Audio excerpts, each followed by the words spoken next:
Hello everyone, and welcome once again to the Temple Institute Parsha class. My name is Gedalia Meyer, and I'm podcasting from Ma'ale Adumim in Israel. We tend to believe that whatever cultural or moral standards we maintain in the present are better than those in the past. This tendency is fairly ingrained into almost any society, though there are exceptions. It is not an unreasonable belief when one considers what went on in the past, but there is no escaping the fact that this belief is a form of moral superiority. It is difficult to imagine anyone who would willingly trade their life in modern society for something in the past. While we occasionally long for some better time in our own lives than the present, it rarely, if ever, implies a desire to live in a completely different time period. Does anybody really want to live in colonial times or in the Middle Ages? Just the thought of living without electricity and running water is enough to quell any such dreams. The present is, almost by definition, the best time to be alive. Anything else is perpetually looked upon as primitive in comparison. It is interesting that religions in general do not share this viewpoint. All of the three main monotheistic religions, Judaism, Christianity, and Islam, see some age in the distant past as the ideal time when things had reached their pinnacle in moral and spiritual perfection. For Jews, this was some point in the biblical past. For Christians, it was during the lifetime of Jesus. For Muslims, it was during the time of Muhammad's revelations. This is probably the case for most other religions, but not necessarily to the same degree. This difference in outlook is fascinating. The secular world sees the past as barbaric and cruel, and largely devoid of anything of real value. The present and the future are seen as opportunities of redemption. The religious world sees select times in the past as glorious moments of enlightenment that the present cannot possibly hope to reach. All we can hope for is to somehow emulate those past glories and maybe catch a glimmer of what they brought to the world. In Judaism in particular, this way of seeing the world is extremely powerful. There is no end to the ancient references, either biblical or rabbinic, that stress this very point. Even the mystical and philosophical schools of Judaism tend to lean in this direction. The single and very important exception to this is found in the messianic future, when everything will be returned to its biblical or mystical roots, and the spiritual vacuum of the present will be filled.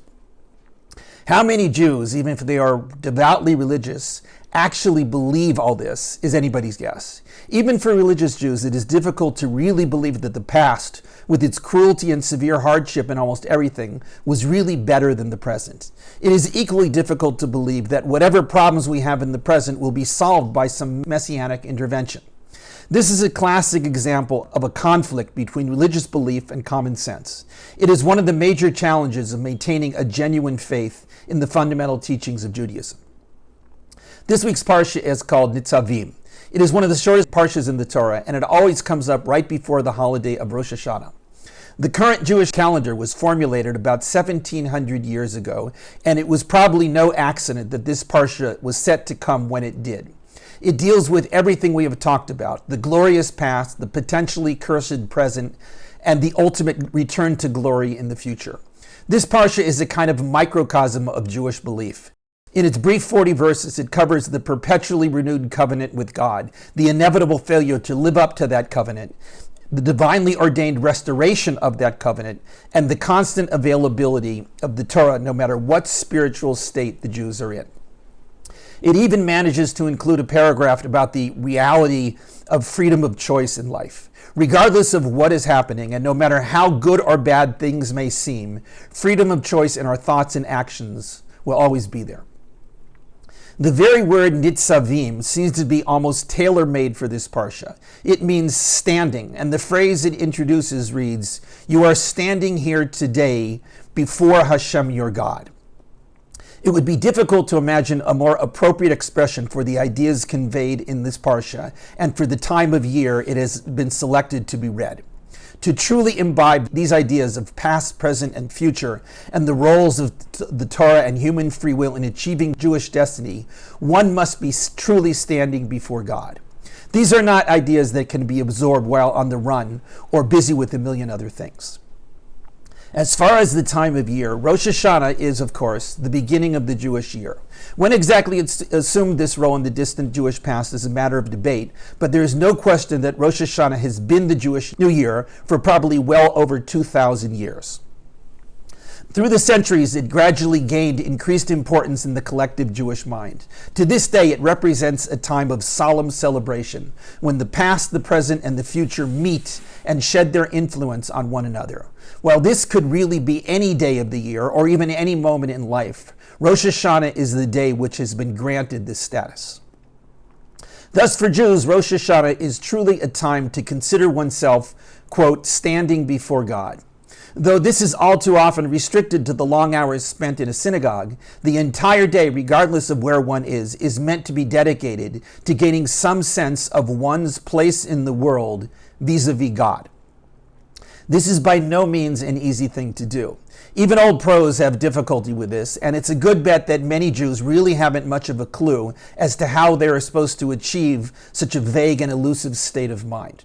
Since Rosh Hashanah is celebrated over 2 days and not just one, even in Israel, there is plenty of time to get into the proper mood, but it is much easier said than done. It happens that the Torah sections read on Rosh Hashanah deal with incidents in the life of the patriarch Abraham. The first day's reading covers the birth of his son Isaac in the old age of both Abraham and his wife Sarah, and the subsequent events surrounding that watershed moment. The second day continues the story with the famous and puzzling event known classically as the Akedah, or binding. This, of course, was Abraham's dramatic carrying out of a divine command to sacrifice his son on an altar.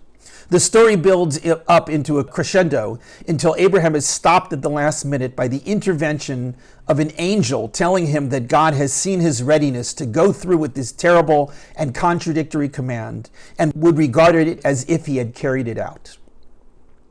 There has been no end to the amount of questions and challenges to this famous story. Even within Jewish religious circles, nothing quite baffles people like the Akedah. How could God ask this of Abraham? How could he have been so willing to do it? Wasn't this a breach of the most fundamental beliefs of morality? Why was this always considered a good thing in Jewish belief and not some horrible aberration from what was and is moral and proper? Answers to these questions are far and wide. From a strictly historical outlook, some have attempted to rewrite the story as the Bible's bringing to an end once and for all the then contemporary practice of human sacrifice. Abraham was willing to go through with it because that was the norm of the time. But the angel preventing him represented the end of this practice and the beginning of what could be called biblical morality. Traditionally, there is little question that religious Jews have seen this story as representing something along the lines of the very opposite.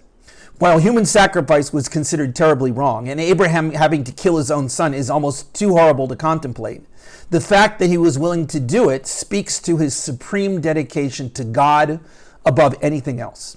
This is the classic understanding of this story and probably the best fit within the text itself.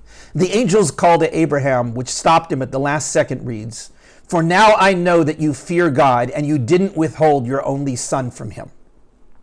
This was an act of ultimate devotion and it has always been treated in Judaism as such.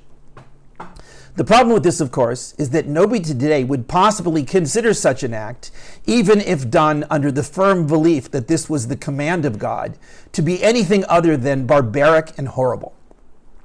Anybody caught contemplating such a thing would be deemed an absolute nut who should be locked up permanently. It is difficult to determine when in the past we started looking upon child sacrifice as the supreme form of evil, but there's little question that it goes back quite a ways. What are we to do with this obvious contradiction between what was once a biblical standard of greatness and what has been for some time a sign of complete madness? Perhaps the answer to this huge problem lies in that contradiction between the religious and secular outlooks on the present and the past. Nobody today can truly live in the biblical past, no matter how devoutly religious they may be. It is really impossible to even consider that Abraham's heroic act of devotion was morally just from a modern point of view. We don't live back then. We can only look back and either be puzzled or amazed at what this story tells us. We are left with a kind of discontinuity with the past. By our standards, it was barbaric, even if by its own standards, it was an act of great religious devotion. There doesn't seem to be any way of bridging this gap other than somehow extracting oneself from the present and moving to the past. But there is something else that may be of relevance here. There has always been some standard of moral greatness, even if it changes with the passage of time. That standard, whether it be from biblical times or from modern times, is what we have with which to measure ourselves against. We may no longer believe that religious devotion should be measured in willingness to sacrifice everything, but we do believe that it should be measured in some way. Perhaps this is hinted at in that introduction to the Parsha. You are standing today before HaShem your God, and why it is so relevant right before Rosh HaShana. Whatever ethical standards we have, there comes a time in our lives when we must take stock and ask ourselves if we are living up to them. Rosh Hashanah, if anything, is an annual reminder to re-examine what we believe to be truly important in life and to reflect on whether we live according to what we find. On Rosh Hashanah, that question outweighs all others. Shabbat Shalom and Shana Tova.